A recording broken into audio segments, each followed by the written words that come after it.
নমস্কার বন্ধুরা, গপ্পগাথায় তোমাদের সকলকে জানাই সুস্বাগতম। আমার এই চ্যানেলে থাকবে নানা স্বাদের গল্প এবং কবিতা।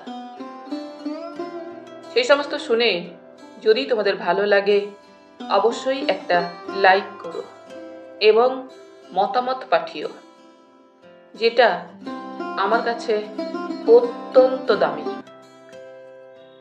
আর এই সমস্ত ভিডিওর নোটিফিকেশন পাওয়ার জন্য অবশ্যই চ্যানেলটিকে সাবস্ক্রাইব করে পাশে থাকা বেল আইকনটি প্রেস করে দিও। তাহলে চলো শুরু করা যাক আজকের গল্প। আজ শোনাচ্ছি সৈয়দ মুস্তাফা সিরাজের লেখা রহস্য গল্প ভীমগড়ের কালো দৈত্য।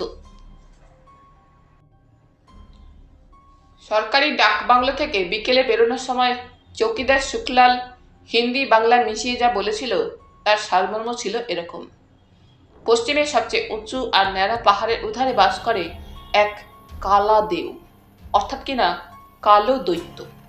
তার চেহারা ঘন কালো মেঘের মতো, পেল্লায় তার গরম, তার হিংস্র দাঁত ছকছক করে উঠলেই কানে তালা ধরানো হুঙ্কার শোনা যাবে। দৈবাত যদি তাকে পাহাড়ের ওপর দেখতে পাই, আমরা যেন তক্ষুনি পালিয়ে এসে কোনো ফাঁকা জায়গায় উপুর হয়ে পড়ি, তা না হলে সে আমাদের তুলে নিয়ে দূরে পাথরের ওপর ছুঁড়ে ফেলবে। রামজি কা কিরিয়া সাব, কালা দেও হামারা ভাতিজা রঘুয়া কো মার ডালা। আর কার কার কালো দৈত্যের পাল্লায় পড়ে এক একটি আছাড়ে হাড়গোড় দলা পাকিয়ে কয়েক মাইল দূরে লাশ পাওয়া গিয়েছিল, সেই রোমহর্ষক বর্ণনাও দিয়েছিল শুকলাল। ভীমগড়ের পাহাড়ি জঙ্গলে শেষ মার্চের বিকেলে কর্নেলের সঙ্গী হয়ে বেরোনোর সময় চৌকিদারের ওইসব কথা শুনে বেশ অস্বস্তিতে পড়ে গিয়েছিলুম। কিন্তু কর্নেলের মুখ দেখে বুঝতে পেরেছিলুম তিনি কেমন যেন নির্বিকার। বার কয়েক কালো দৈত্যের ব্যাপারটা কি হতে পারে জিজ্ঞেস করেও কোনো উত্তর পাইনি। তিনি ভীমগড়ের শেষ দিকটায় খানা খন্দে ভরা পিচ রাস্তায় হাঁটতে হাঁটতে হঠাৎ থেমে বাইনোকুলারে কিছু দেখছিলেন, হয়তো পাখি। বসন্তকালে গাছপালায় পাখিদের ডাকাডাকি স্বাভাবিক, কিন্তু তার উদ্দেশ্যের কথা অবশ্য জানি। কলকাতার একটি ইংরেজি কাগজে এক দুষ্প্রাপ্য প্রজাতির অর্কিডের খবর পড়েই তার রাতারাতি ভীমগড় আগমন। এদিকে অর্কিডের প্রতি আমার আগ্রহ না থাকলেও আমাকে তিনি এখানে টেনে এনেছিলেন। তিনি বলেছিলেন, জয়ন্ত, ভীমগড় নাম শুনেই তোমার বোঝা উচিত সেখানে মহাভারতের ভীম না হোক অন্য কোনো ভীম বাস করতেন, আর গড় মানে দুর্গ, কাজেই রাজা গজার ব্যাপারটা এসে যাচ্ছে। কোনো সময় ভীম নামে কোনো রাজা সেখানে অবশ্যই ছিলেন। এমন তো হতেই পারে সেই রাজা ভীমের গুপ্তধন তার দুর্গের ধ্বংসাবশেষের মধ্যে লুকানো আছে। আর গুপ্তধনের এমন নেশা, ধরো দৈবাত গুপ্তধন সন্ধানী কোনো দলের হদিশ সেখানে তুমি পেয়ে গেলে এবং সেই সূত্র ধরে একখানা সাংঘাতিক রোমাঞ্চকর স্টোরি লিখে তোমাদের দৈনিক সত্যসেবক পত্রিকায় ছেপে দিলে, ব্যাস হিড়িক পড়ে যাবে, তাই না? একটু চটে গিয়ে বলেছিলুম, আমাকে কি আপনি অবোধ বালক ভেবেছেন? কর্নেল অমনি গম্ভীর মুখে তার সাদা দাড়িতে হাত বুলিয়ে বলেছিলেন, জয়ন্ত, এই পৃথিবীকে অবোধ বালকের চোখে তাকিয়ে দেখলে কত অদ্ভুত ঘটনা আবিষ্কার করা যায়। যাই হোক, চলো তো, আশা করি ভীমগড় তোমাকে কোনো না কোনো একটা চমক দেবে। সেই বিকেলে ভাঙাচোরা রাস্তা দিয়ে হাঁটবার সময় কর্নেলের সেই কথাগুলো মনে পড়ে গেল। এবার বলে উঠলুম, কর্নেল, আপনি ভীমগড়ের চমকের কথা বলেছিলেন, দেখছি সত্যি এখানে একটা চমকের আভাস পাচ্ছি। চৌকিদার শুকলাম কথিত কালো দৈত্য। কর্নেল থমকে দাঁড়িয়ে বাইনোকুলারে কিছু দেখছিলেন। বাইনোকুলার নামিয়ে একটু হেসে বললেন, হ্যাঁ, কালো দৈত্য। কিন্তু তখন থেকে কতবার আপনাকে জিজ্ঞেস করছি ব্যাপারটা আসলে কি, আপনি কোনো জবাবই দিচ্ছেন না। আমরা চলেছি দক্ষিণে। আমাদের বাড়িকে মাঝে মাঝে এক একটা জরাজীর্ণ বাড়ি এবং কোথাও বা বাড়ির ধ্বংসস্তূপ। আগাপাশতলা ঝোপঝাড়, গাছপালায় সব ঢাকা। কর্নেল হাঁটতে হাঁটতে আঙুল তুলে বাঁদিকে উঁচু মাটির ওপর সেই বাড়িগুলো দেখিয়ে বললেন, তো কালো দৈত্য দর্শন সৌভাগ্য বা দুর্ভাগ্যের কথা। কিন্তু এই এলাকায় বসতির অবস্থা দেখেছো? জনহীন এই এলাকাটা নিশ্চয়ই কালো দৈত্য রাগ করে ভেঙে চুরে দেয়নি। তুমি তো সাংবাদিক, একটুখানি দেখে নিয়ে বলো তো এগুলোর এমন দশা কেন হয়েছে। দেখে নিয়ে হাসতে হাসতে বললুম, কালো দৈত্যের ভয়ে লোকেরা এখান থেকে পালিয়ে গেছে। ওই দেখো, একটা ভাঙা ফটকের গায়ে এখনো মার্বেল ফলক আটকে আছে। ফলকে পশ্চিমের পাহাড়ের ওপর থেকে সূর্য এখনো প্রচুর আলো ফেলেছে। উঁচু মাটিতে উঠে গিয়ে ফলকটা দেখে এলুম। বললুম, কি আশ্চর্য, বাংলায় লেখা আছে সন্ধ্যা নীর, তলায় কি নাম লেখা আছে পড়া গেল না, শ্যাওলা পড়েছে। কর্নেল এবার হাঁটার গতি দ্রুত করে বললেন, এটা এক সময় ছিল ভীমগড়ের বাঙালি টোলা, কিন্তু বাঙালিরা সব ফেলে রেখে পালিয়ে গেছে কেন? সম্ভবত তাদের সন্তান সন্ততি ইউরোপ আমেরিকায় পাড়ি জমিয়েছে, নয়তো কলকাতায় সুখে বসবাস করছে। আসলে বাঙালি এখন এসব মুলুকের প্রকৃতির চেয়ে আরো সুন্দর সেজেগুজে থাকা প্রকৃতির খোঁজ পেয়ে গেছে। লক্ষ্য করছো না কি এলোমেলো জঙ্গল, বেখাপ্পা টিলা আর একঘেয়ে দৃশ্য। কিছুক্ষণ পরে কর্নেল রাস্তাটা ছেড়ে ডান দিকে পশ্চিমে এবড়ো খেবড়ো গেরুয়া মাটির পায়ে চলা রাস্তায় পা বাড়ালেন। রাস্তাটা অস্বাভাবিক নির্জন, ক্রমশ উঁচুতে উঠে গেছে এবং সামনে দূরে কালো একটা পাহাড়ের মাথা সূর্য ততক্ষণে ছুঁয়ে ফেলেছে। দুধারে নানান গাছের জঙ্গল আর ঝোপঝাড়, কোথাও ফাঁকা ঢালু মাঠে ছোট বড় নানা ধরনের পাথর আর ঝোপ। কর্নেল সামনে বাঁদিকে জঙ্গলে ঢাকা একটা টিলার দিকে ঘুরে বললেন, ইংরেজি কাগজের সেই প্রকৃতিবিদ যে নির্দেশ দিয়েছেন তাতে এই টিলার গায়েই অর্কিডের খোঁজ পাওয়ার কথা। তুমি এখানে অপেক্ষা করো, আমি দেখি তার খোঁজ পাই নাকি। বলে তিনি টিলায় চড়তে গিয়ে হঠাৎ ঘুরে দাঁড়ালেন। মুচকি এসে বললেন, সাবধান জয়ন্ত, ওই পশ্চিমের উঁচু পাহাড়ের দিকে লক্ষ্য রাখবে, কালো দৈত্যটা দেখতে পেলেই আমাকে ডাকবে। হতবাক হয়ে দাঁড়িয়ে রইল। কর্নেল টিলা জঙ্গলে উধাও হয়ে গেলেন। এইসব জঙ্গলে হিংস্র জন্তু থাকা সম্ভব, কালো দৈত্যের চেয়ে তারাই আপাতত আমার কাছে সাংঘাতিক। মহুয়ার ফল পাকতে এখনো দেরি আছে, কিন্তু বুনো ভালুক কি অত বোঝে? পাশের ওই মহুয়া গাছের দিকে হানা দিতে এসে আমাকে দেখতে পেলেই দাঁত নখ বের করে ঝাঁপ দেবে। এইসব ভেবে প্যান্টের পকেট থেকে রিভলভার বের করে তৈরি হয়ে থাকলুম। অবশ্য মাঝে মাঝে পশ্চিমের পাহাড়ের দিকটা দেখে নিচ্ছিল। সূর্য এখন পাহাড়ের আড়ালে নেমে গেছে, চারিদিকে ধূসরতা ক্রমে গাঢ় হয়ে আসছে। কতক্ষণ পরে কর্নেলকে দেখতে পেলুম। তিনি এমন পরিমরি করে টিলার জঙ্গল ভেঙে নেমে আসছেন কেন? অবাক হয়ে চেঁচিয়ে বললুম, কি হয়েছে? কর্নেল আমার কাছাকাছি এসে বললেন, জয়ন্ত, দৌড়তে হবে, কুইক। ব্যাপার কি, ভাগ ভালুক নাকি কালো দৈত্য? তার মানে তোমাকে পশ্চিমের পাহাড়ের দিকে লক্ষ্য রাখতে বলেছিল, তুমি এত বোকা, তা ভাগ্যিস টিলার ওপর থেকে আমার চোখে পড়েছিল। কর্নেল প্রায় দৌড়ানোর ভঙ্গিতে উত্তরাই পথে নামতে নামতে কথাগুলো বলছিলেন। ঘুরে একবার পশ্চিমের পাহাড়ের দিকে তাকাতেই চোখে পড়ল কালো মেঘ দ্রুত ছড়িয়ে আসছে। তারপরে বিদ্যুতের ছিলি এবং কানের তালা ধরানো গর্জন শোনা গেল।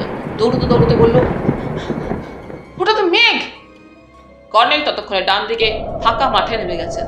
তারপরে কানে এলো অস্বাভাবিক একটা সনসন গড়গড় গর্জন, সেই সঙ্গে পিছনে কোথাও বাজ পড়ল। কর্নেল একটা ঝোপের গোড়া দুহাতে আঁকড়ে ধরে উপুর হয়ে শুয়ে পড়লেন। এই অবস্থায় তার মতো আমিও পাশে একটা ঝোপের গোড়া দুহাতে চেপে ধরে উপুর হলুম। এরপর যা ঘটতে থাকলো তা যেন মহাপ্রলয়, ঝড় বৃষ্টি আর বজ্রপাত, তার চেয়ে সাংঘাতিক ঘটনা। যে ঝোপ আঁকড়ে ধরেছি সেটা যেন আমাকে শুদ্ধ উড়িয়ে নিয়ে যাবে এবং শিকড় উপড়ে যাবে। ঝড়ের এমন প্রচন্ড গতিবেগ। কর্নেলের দিকে তাকাবো কি, চোখ খোলা যাচ্ছিল না। বৃষ্টির ধারালো ফোঁটার সঙ্গে ঝড়ে ওরা বেলে পাথরের টুকরো আর ঝাঁকে ঝাঁকে কাঁকড় আমার উপর মুঠো মুঠো ছুঁড়ে মারছিল সেই ভয়ঙ্কর প্রাকৃতিক শক্তি। ততক্ষণে হাড়ে হাড়ে বুঝতে পেরেছি চৌকিদার সুখরামের কাছে শোনা সেই কালা দেও প্রকৃতপক্ষে কি। কতক্ষণ কালো দৈত্যের এই তাণ্ডব চলছিল জানি না। একসময় কর্নেলের ডাকে অতি কষ্টে চোখ খুলে তাকালুম। কর্নেল ভিজে একেবারে যৌথুক, আর ঝড়টা নেই, কিন্তু বৃষ্টি ঝরছে। কর্নেল বললেন, উঠে পড়ো জয়ন্ত, দৈত্যটা কেটে পড়েছে, কিন্তু বৃষ্টিতে বেশিক্ষণ ভেজা ঠিক নয়। উঠে দাঁড়িয়ে টের পেলুম সারা শরীর ব্যথায় আড়ষ্ট। কর্নেলকে অতি কষ্টে অনুসরণ করলুম। গেরুয়া মাটির রাস্তা কাদা হয়ে গেছে। কর্নেল এবার পকেট থেকে টর্চ বের করে জেলে বললেন, কাদায় হাঁটতে অসুবিধা হবে, এসো পাশের শালবনের ভিতর দিয়ে এগিয়ে যাই। তোমার টর্চ আনোনি? আমার বৃষ্টি ভেজা শরীর ঠান্ডায় কাঁপছিল। বললুম, ভুলে গেছি, তখন কি জানতুম? কর্নেল আমাকে থামিয়ে দিয়ে বললেন, ঠিক আছে, আমার পিছনে এসো, ডাইনে বাঁয়ে লক্ষ্য রাখবে। এ সময় ক্ষুদে জন্তু জানোয়ারের লোভে পাইথন সাপ বেরিয়ে পড়ে। সাহস দেখিয়ে বললুম, ফায়ার আর্মসের গুলিতে পাইথনের মাথা গুঁড়িয়ে দেবো কর্নেল, আমি এখন মরিয়া হয়ে উঠেছি। কর্নেল বললেন, বাহ, এই তো চাই, ভীমগড়ের প্রথম চমক এটা। এরই মধ্যে অন্ধকার ঘনিয়েছে, আকাশ মেঘে ঢাকা, বৃষ্টি সমানে ঝরছে, মাঝে মাঝে বিদ্যুৎ ঝিলিক দিচ্ছে। তবে কালো দৈত্যের হাঁকটাকে আর তত জোর নেই। কিছুক্ষণ পরে সেই ভাঙাচোরা পিচ রাস্তায় পৌঁছলুম। আবার বৃষ্টিতে বাগে পেল। বললুম, কর্নেল, বরং সেই বাঙালি টোলায় কোনো ঘরে আশ্রয় নিয়ে মাথা বাঁচানো যাক, বৃষ্টি ছাড়লে বেরিয়ে পড়ব। কর্নেল সায় দিলেন, কথাটা আমিও ভেবেছিলুম। শেষ দিকটায় একটা বাড়ি চোখে পড়ল, জরাজীর্ণ বাড়িটার দোতলা। কাছাকাছি যেতেই দোতলার ডান দিকের জানালার ফাঁকে আলো দেখতে পেলুম। বললুম, বাড়িটাতে লোক আছে, দোতলায় আলো জ্বলছে। দেখেছি বলে কর্নেল বারান্দায় উঠলেন। আমিও উঠলুম, কিন্তু বারান্দার ছাদ ফাটা ফুটো, ফোটা ফোটা নোংরা জলের উপদ্রবে অতিষ্ঠ হয়ে বললুম, কর্নেল, বাড়ির লোকেদের ডাকা উচিত, অন্তত ভিতরে কিছুক্ষণ আশ্রয়ের সুযোগ পাবো। কর্নেল এই অবস্থাতেও হাসলেন, ঠিক বলেছ, এক কাপ গরম চাও মিলতে পারে, না কফির আশা না করাই ভালো। তিনি দরজায় ধাক্কা দিয়ে ডাকাডাকি শুরু করলেন।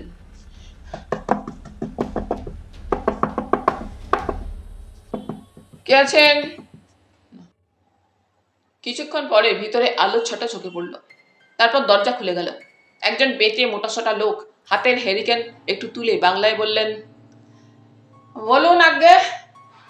কর্নেল বললেন, আমরা কলকাতা থেকে বেড়াতে এসেছি, পথে ঝড় বৃষ্টিতে কি অবস্থা হয়েছে তা দেখতেই পাচ্ছ, বারান্দায় দাঁড়াতে পারছি না। এবারে মালিক কে? মালিক আগে কলকাতায় থাকেন, আমি এই বাড়ি পাহারা দিই। তুমি তো বাঙালি মনে হচ্ছে, এই বিপদে আমাদের একটু সাহায্য করো, আমাদের ভিতরে বসতে দাও, বৃষ্টি ছাড়লেই আমরা চলে যাব। লোকটার গোঁফে যেন পোকা আটকেছে, এমন ভঙ্গিতে গোঁফ ঝেড়ে একটু দ্বিধা দেখিয়ে বলল, তা তো বসতে পারেন আগে, কিন্তু আর লণ্ঠন তো নেই, এটা নিয়ে আমাকে দোতলায় যেতে হবে। লণ্ঠনের দরকার নেই, তুমি তোমার কাজে যাও, আমাদের এই টর্চই যথেষ্ট। বলে কর্নেল তার পাশ কাটিয়ে ঘরে ঢুকলেন। আমি তাকে অনুসরণ করে গিয়ে দেখলুম ঘরে কয়েকটা নরবরে চেয়ার আর টেবিল ছাড়া কোনো আসবাব নেই। দুজনে মুখোমুখি বসলুম। কর্নেলের তাগড়াই শরীরের ওজন চেয়ারটা সামনে নিল। তিনি বললেন, তোমার নাম কি? লোকটা তখনও কেমন অবাক চোখে তাকিয়েছিল। বলল, আগে আমি কালীপদ। আচ্ছা কালীপদ, 2 কাপ চায়ের ব্যবস্থা করা যায় না? ভালো বকশিস পাবে। কালীপদ তার গোপ থেকে আবার পোকা বের করার ভঙ্গি করল। তারপর বিরস মুখে মাথা নেড়ে বলল, আগে চা ফা আমার চলে না, ওই যা তরকারিটা পুড়ে গেল হয়তো। বলে সে হন্তদন্ত ভিতরে চলে গেল। তারপর ভিতরের কপাট ওদিক থেকে বন্ধ করার শব্দ হলো। একটু পরে কানে এলো টেবিলে টুপ টুপ করে যেন জল ঝরছে। বললুম, কর্নেল, ছাদ ভেঙে পড়বে না তো? একতলার ছাদের উপর দোতলার ছাদ আছে, মনে হচ্ছে 2টো তলায় মেরামতের অভাবে ফেটে গেছে। কর্নেল সবে চুরুট ধরিয়েছিলেন। আমার কথা শুনে টর্চ জেলে টেবিলটা দেখলেন। বললেন, ঠিক বলেছ। কর্নেল টর্চের আলো নেভাননি। আমি টেবিলের দিকে তাকিয়ে একটু অবাক হয়ে বললাম, জলের ফোঁটা লাল রঙের কেন? আগের দিনে চুন সুরকির মশলা দিয়ে বাড়ি তৈরি হতো, সুরকি গুঁড়ো হতে পারে। কর্নেলের হাত থেকে টর্চ নিয়ে সিলিংয়ে আলো ফেলে দেখলুম কড়িবর্গার ওপর সাজানো টালির একটা ফাটল দিয়ে লাল রঙের তরল পদার্থটা পড়ছে। কর্নেল বললেন, ব্যাটারি শেষ হয়ে যাবে, টর্চ নেভাও। টর্চের আলো টেবিলে ফেলে আঙুল দিয়ে লাল রংটা পরীক্ষা করে বলল, কর্নেল, সুরকির গুঁড়ো কি এমন আঠালো হয়? My goodness. বলে কর্নেল আমার হাত থেকে টর্চ নিয়ে সিলিং এবং টেবিলের ওপরটা পরীক্ষা করলেন। তারপর চাপা স্বরে বললেন, তুমি হয়তো ঠিক বলেছো জয়ন্ত, বৃষ্টিটা একটু কমেছে মনে হচ্ছে, কালীপদকে ডাকা যাক। তিনি উঠে গিয়ে ভিতরের দরজা খোলার চেষ্টা করলেন, খুলল না। তখন হাঁক দিলেন, কালীপদ, কালীপদ। কোনো সাড়া এলো না। আরো কয়েকবার ডাকাডাকির পর কর্নেল কপাটে সজোরে তার মিলিটারি লাঠি মারলেন। 3টে লাঠির পর কপাট খুলে পড়ল। কর্নেল চাপা স্বরে বললেন, জয়ন্ত, তোমার ফায়ার আর্মস রেডি রাখো, আমার পিছনে এসো, সাবধান, চারিদিকে লক্ষ্য রাখবে। টর্চের আলোয় নিচু পাঁচিলে ঘেরা এক টুকরো উঠোনে ঘন ঝোপ জঙ্গল আর একটা পোড়ো ইদারা দেখতে পেলুম। বারান্দা দিয়ে এগিয়ে ডাইনে একটা ঘর। ঘরের দরজা হাট করে খোলা। কর্নেল এক হাতে তার রিভলভার, অন্য হাতে টর্চের আলোয় ভিতরটা দেখে নিলেন। ঘরে একটা খাটিয়া পড়ে আছে। সেটা কেউ বহুদিন যাবৎ ব্যবহার করেছে বলে মনে হলো না। সিঁড়ি বেয়ে দোতলায় উঠে যে ঘরের জানালার ফাঁক দিয়ে আলো দেখেছিলাম, সেই ঘরটাও ফাঁকা, কোনো আসবাব নেই। তাহলে কালীপদ লণ্ঠন নিয়ে এ ঘরে কি করছিল? কথাটা জিজ্ঞেস করার সুযোগ পেলুম না। কর্নেল পরের ঘরের দরজার সামনে গিয়ে বললেন, এই ঘরের নিচেই আমরা ছিলুম, এই ঘরে দেখছি তালা আটা আছে। 1 মিনিট, তুমি টর্চটা ধরো, ফেলে রাখো। কর্নেল তার পিঠে আটা কিটব্যাগ থেকে একটা অদ্ভুত গরনের প্লাস বের করলেন। তারপর সেটা দিয়ে কি কৌশলে তালা খুললেন কে জানে। কপাট দুটো ঠেলে ভেতরে ঢুকলেন তিনি। আমার হাতে টর্চ। আলো ফেলে যা দেখলুম তা কর্নেলের পাল্লায় পড়ে অনেকবার আমাকে দেখতে হয়েছে। মেঝে একটা রক্তাক্ত মৃতদেহ উপুর হয়ে পড়ে আছে, পরনে প্যান্ট আর স্পোর্টিং গেঞ্জি। কর্নেল আমার হাত থেকে টর্চ নিয়ে মৃতদেহটা দেখে বললেন, আমার এই এক দুর্ভাগ্য জয়ন্ত, যেখানে যাই এক অদৃশ্য আততায়ী আমার সামনে একটা মৃতদেহ ছুঁড়ে ফেলে আমাকে চ্যালেঞ্জ জানায়। যাই হোক, মৃতদেহটার কয়েকটা ফটো তুলে নিয়ে কেটে পড়া যাক। তার ক্যামেরায় ফ্ল্যাশ বাল্ব একবার ঝিলিক দিল। চৌকিদার শুকলাল সঙ্গে একজন লোক নিয়ে আমাদের খোঁজে আসছিল। বাংলার কাছাকাছি তাদের সঙ্গে দেখা হলো। শুকলালকে উদ্বিগ্ন দেখাচ্ছিল। কালাদেবের পাল্লায় পড়ে আমাদের কোনো ক্ষতি হয়নি জেনে সে আশ্বস্ত হলো। বাংলায় ফেরার পর আমরা ভেজা পোশাক বদলে নিলাম। শুকলাল কফি নিয়ে এলো। কর্নেল তাকে জিজ্ঞেস করলেন, বাঙালিটোলা শেষে দোতলা বাড়িটাতে কি কেউ থাকে? শুকলাল অবাক হয়ে বলল, না কর্নেল সাহেব। তুমি কালীপদ নামে বেটে মোটাসোটা কোনো বাঙালিকে চেনো? শুকলাল একটু ভেবে নিয়ে বলল, 5 বরস আগে কালীপদ ওই বাড়ির জিম্মাদার ছিল, লেকিন সে কলকাতা চলিয়ে গেছে। কালীপদ দুবলা আদমি ছিল, বুড়া ভি ছিল, লেকিন। সে আরো কিছু বলতে যাচ্ছিল, কিন্তু কর্নেল ঘড়ি দেখে বললেন, বাংলোর কেয়ারটেকার মোহনবাবু কি বাড়ি চলে গেছেন? হ্যাঁ কর্নেল সাহেব। ওর অফিসের চাবি তাহলে উনি নিয়ে গেছেন? ডুপ্লিকেট আমার কাছে আছে, কিছু দরকার হলে বলিয়ে সব। টেলিফোন করতে চাই। কুছ অসুবিধা নাই। কর্নেল দ্রুত কফি শেষ করে তার সঙ্গে বেরিয়ে গেলেন। তিনি কাকে ফোন করতে যাচ্ছেন তা জানত। একটা বেটে হোঁতকা মোটা গোফো লোক কাউকে কোনো ছলে ওই পৌর বাড়িতে ডেকে নিয়ে গিয়ে খুন করেছে, এটা আমার কাছে স্পষ্ট। হঠাৎ আমরা গিয়ে পড়ায় সে লাশ ফেলে রেখে পালিয়ে গেছে, তাও বোঝা যাচ্ছে। একটু পরে কর্নেল ফিরে এসে বললেন, আশ্চর্য ব্যাপার জয়ন্ত, ভীমগড়ের পুলিশ ভূত প্রেত বিশ্বাস করে, কল্পনাও করিনি। ওসি ভদ্রলোক আমার কথায় হেসে অস্থির, বললেন, এর আগে বার দুয়ে কারা ওই পৌর বাড়িতে আমাদের মতোই রক্তাক্ত লাশ দেখে থানায় খবর দিয়েছিল। পুলিশ গিয়ে তন্ন তন্ন খুঁজে লাশ তো দূরের কথা, ছিটে ফোটা রক্তও খুঁজে পাইনি। অবাক হয়ে বললাম, ভারী অদ্ভুত তো। হ্যাঁ, এদিকে শুকলাল ব্যাপারটা জেনে নিয়ে একই কথা বলল। কিন্তু আমরা তো রক্তাক্ত লাশ দেখেছি, আপনি ক্যামেরায় লাশটার ছবিও তুলেছেন। কর্নেল গুম হয়ে একটু বসে থাকার পর বললেন, আমিও সেই জয়রাম সিংহকে আমার ক্যামেরায় লাশের ছবি তোলার কথা বলেছি। আমি খাপ্পা হয়ে মিস্টার সিংহকে পুলিশ সুপার মিস্টার প্রশান্ত ত্রিবেদীর নাম করে বলেছি, মিস্টার ত্রিবেদী আমার পরিচিত, তাকে খবরটা জানাতে বাধ্য হব। তা শুনে ওসি একটু ভরকে গিয়ে অবশ্য নিছক 2 জন আর্মড কনস্টেবল পাঠাতে রাজি হলেন। কর্নেল, আমার একটা সন্দেহ হচ্ছে। কর্নেল একটু হেসে বললেন, কনস্টেবলরা পৌঁছানোর আগেই খুনি পুরো বাড়ি থেকে লাশটা সরিয়ে গুম করে ফেলবে। এই তো ঠিক ধরেছেন, কথাটা আমিও ভেবেছি। কাজেই আমাদের চুপচাপ বসে থাকা ঠিক হবে না। উঠে পড়ো, বেরোনো যাক। সঙ্গে এবার টর্চ নিতে ভুলো না। সেই পুরো বাড়িতে যাবেন? কর্নেল রহস্যময় ভঙ্গিতে হেসে বললেন, চলো তো, শুক্লালকে সঙ্গে নেব, কারণ শুক্লাল এবার আমাদের গাইড হবে। দেখলুম শুক্লাল তখনই বল্লম আর টর্চ নিয়ে এলো। তার সেই সঙ্গীকে বাংলোয় থাকতে বলে আমাদের সঙ্গে সে বেরিয়ে পড়ল। ততক্ষণে আকাশ থেকে মেঘ সরে নক্ষত্র দেখা দিয়েছে। আমাকে অবাক করে শুক্লাল আর কর্নেল উত্তরে ভীমগড় বসতির দিকে হাঁটছিলেন। লাশ আছে দক্ষিণে পরিত্যক্ত বাঙালিটোলার একটা জরাজীর্ণ বাড়িতে, আর আমরা তার উল্টো দিকে কোথায় যাচ্ছি কে জানে। প্রশ্ন করতে গিয়ে থামতে হলো। অদূরে স্ট্রিল ল্যাম্পের ম্লান আলোয় দুজন সশস্ত্র কনস্টেবল আস্তে আস্তে এগিয়ে আসছিল। আমাদের দেখে তারা থমকে দাঁড়ালো। শুক্লাল বলল, রাম রাম পারেজি। পারেজি হিন্দিতে বলল, রাম রাম শুক্লাল ভাইয়া, তোমরা কোথায় যাচ্ছ? এরা কে? ইনি কর্নেল সাহেব, থানায় বড়বাবুকে লাশের খবর দিয়েছেন। দুজন কনস্টেবলই খ্যাক খ্যাক করে হেসে উঠল। কর্নেল বললেন, পারেজি, লাশ দেখবেন তো আমাদের সঙ্গে চলুন, দেরি করবেন না। শুক্লাল, তুমি রাস্তা দেখিয়ে দেবে। সম্ভবত বাঙালিটোলার পুরো বাড়িতে যাওয়ার কষ্ট স্বীকার করতে হবে না ভেবেই সশস্ত্র কনস্টেবলরাই খুশি হয়েছিল। এরপর কিছুটা এগিয়ে বসতি এলাকার সংলগ্ন ডান দিকের রাস্তায় সুখলাল আমাদের নিয়ে চলল। আমবাগান এবং ঘন গাছপালার মধ্যে দিয়ে রাস্তাটা এগিয়ে গেছে। কিছুদূর চলার পর যেখানে পৌঁছলুম সেখানে একটা ঝিল দেখা দিল। তারপরে পিছনের দিকে কোথাও রাম নাম সৎ হ্যায় চিৎকার শোনা গেল। তখনই কর্নেল বললেন, আমাদের লুকিয়ে পড়তে হবে, শিগগির।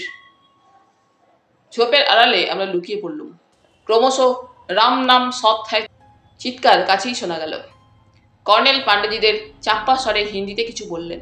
তারপর খাটিয়ায় একটা মরা চাপিয়ে লণ্ঠন হাতে কয়েকজন লোক এসে পড়তেই কর্নেল এবং কনস্টেবল দ্বয় ঝোপ থেকে বেরিয়ে এলেন।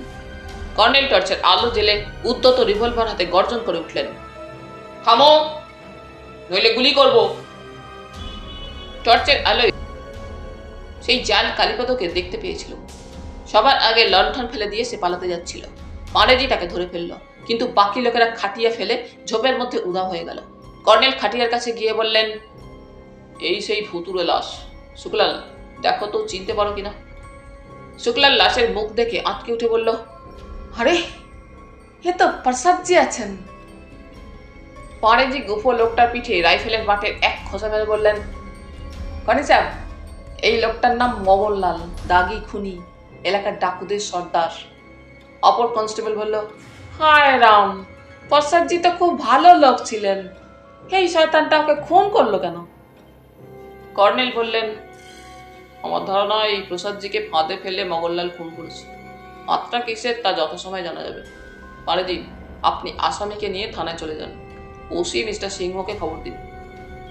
পারেজি আটকে উঠে বলল, না কর্নেল সাহেব, এই ডাকু বহুত খতরনাক আছে। তার চেয়ে চৌবেজি থানায় গিয়ে খবর দিক, আমরা এখানে অপেক্ষা করি।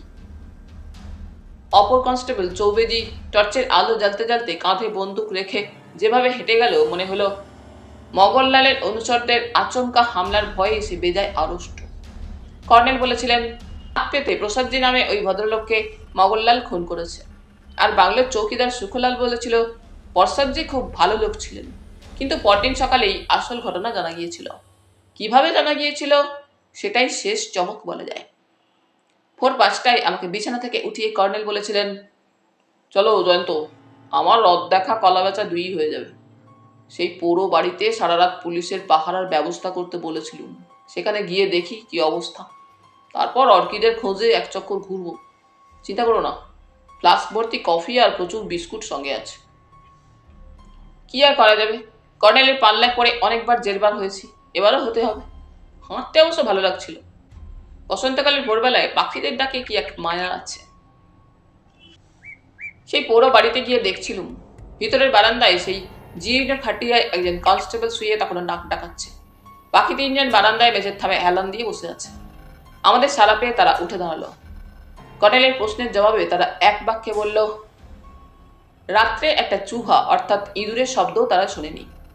কর্নেল এবার উঠোনের জোপ জঙ্গলের ভেতর দিয়ে এগিয়ে গেলেন। তাকে অনুসরণ করব কিনা ভাবছিল, কিন্তু তিনি উঠোনের কোণে সেই ইদারায় উঁকি মেরে কিছু দেখার পর সহাস্যে ডাকলেন, জয়ন্ত, দেখে যাও। গিয়ে দেখি ইদারার ওপাশে একটা ঝোপের গোড়ায় মোটা দড়ি বাঁধা আছে এবং দড়িটা ইদারার পাড়ে একটা ফাটলের মধ্যে দিয়ে তলায় নেমে গেছে। কর্নেলের টর্চের আলোয় দেখলুম দড়ির শেষ প্রান্তে বাঁধা একটা কালো ব্যাগ ঝুলছে। কর্নেল ব্যাগটা দড়ি দিয়ে টেনে তুললেন। ততক্ষণে দুজন কৌতূহলী কনস্টেবল এসে গেছে। তারা দুজনে হতবাক হয়ে ব্যাপারটা দেখছিল। ব্যাগে তালা আঁটা ছিল। কর্নেল একটু হেসে বললেন, ওসি মিস্টার সিংহ এখনই এসে পড়বেন। বললুম, ব্যাগে কি থাকতে পারে? কর্নেল হাসলেন, সম্ভবত মগনলাল ঠাকুর ডাকাতি করা দামি কিছু জিনিস। ব্যবসায়ী রমেশ প্রসাদ এই চোরাই মাল কিনতে এসে খুন হয়েছে। খুনের কারণ কি? হ্যাঁ, তোমাকে ইচ্ছে করেই বলিনি, কারণ ভীমগড়ে কিছু কিছু চমকের কথা দিয়েছিলাম তোমাকে। কাল রাতে মগনলালের কাছে 50,000 টাকার নোটের বান্ডিল পাওয়া গেছে। বান্ডিলগুলো তার জামার তলায় একটা কাপড়ে সারবন্দি অবস্থায় লুকানো ছিল। বুক থেকে পিঠ অবধি বের দিয়ে বাঁধা ছিল। টাকাটা সে প্রসাদজিকে খুন করে হাতিয়েছিল। এই সময় বাইরে জিপের শব্দ পাওয়া গেল। একটু পরে ওসি মিস্টার সিংহ, দুজন পুলিশ অফিসার এবং কনস্টেবল সহ বাড়িতে ঢুকে ব্যস্তভাবে বললেন, মর্নিং কর্নেল সাহেব, ওখানে কি করছেন? কর্নেল থামলেন। মর্নিং মিস্টার সিংহ, যা অনুমান করেছিলাম তা সত্য হয়েছে। এখানে এসে ব্যাপারটা দেখে যান। হ্যাঁ, কর্নেল ঠিকই বলেছিলেন। ব্যাগের তালা ভাঙতেই বেরিয়ে পড়ল কাপড়ের থলে ভর্তি একরাশ সোনার গয়না, হিরে বসানো একটি জড়োয়া নেকলেস। ওসি উত্তেজিতভাবে বললেন, গত মাসে আহিরগঞ্জের একটা বাড়িতে ডাকাতি হয়েছিল। এগুলো সেই ডাকাতি করা মাল মনে হচ্ছে। আহিরগঞ্জের ধনী ব্যবসায়ী পাটোয়ারিজির ডাকাতি হওয়া জিনিসের যে লিস্ট দিয়েছিলেন তা আমার মনে আছে। এই জড়োয়া নেকলেসটা দেখেই সব মনে পড়ে গেল। এরপর আর কি, ভীমগড়ের চূড়ান্ত চমক আমাকে সত্যিই দৈনিক সত্যসেবক পত্রিকার জন্য রোমহর্ষক একটা স্টোরির মশলা উপহার দিয়েছিল। তখন কর্নেলের সঙ্গে পাহাড়ি জঙ্গলে ঘুরে বেড়াতে আর আমার এতটুকু দ্বিধা ছিল না। তাছাড়া ভীমগড়ের কালো দৈত্যের প্রতিও আমি কৃতজ্ঞ। তাহলে বন্ধুরা, আজ এখানেই শেষ করলাম। আবার ফিরব পরের পর্বে। তোমরা সকলে খুব খুব ভালো থেকো। ধন্যবাদ।